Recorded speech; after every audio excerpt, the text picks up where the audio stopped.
sommes au niveau de l'hôpital local départemental du Var, situé au Luc-en-Provence.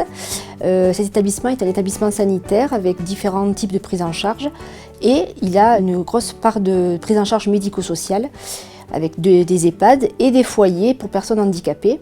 Et donc il y a 120 résidents qui sont au sein de ces 3 foyers. L'établissement n'avait plus de projet d'établissement et plus de projet de service à jour, mais ma volonté n'était pas de faire un projet de service juste pour répondre aux exigences réglementaires, mais c'était dire ce projet de service il va servir pour l'usager.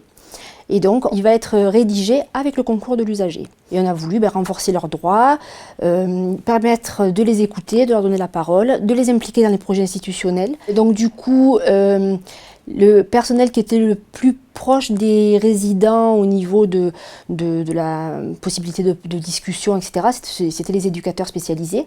Et donc c'est eux qui ont été à l'initiative de groupes de parole de résidents qui les ont réunis, qui leur ont expliqué la réflexion à mener, etc. On s'est dit qu'il était plus intéressant de partir sur un travail sur les valeurs qui sous-tendent nos prises en charge que sur des objectifs un peu standardisés. Du coup, les valeurs, on les a travaillées, mais on les a travaillées avec les résidents. Et on leur a dit, pour vous, quelles sont les valeurs importantes? C'est là où ils ont évoqué les notions de respect, d'humanité, de tolérance, de solidarité. C'est vraiment eux qui ont fait émerger ces valeurs. On a eu beaucoup de paroles choc au cours des réunions. Et il y a un usager qui nous a dit, mais attendez, nous, il faut qu'on nous écoute parce que chez nous, c'est ici. Souvent, on a plus de famille, on est seul.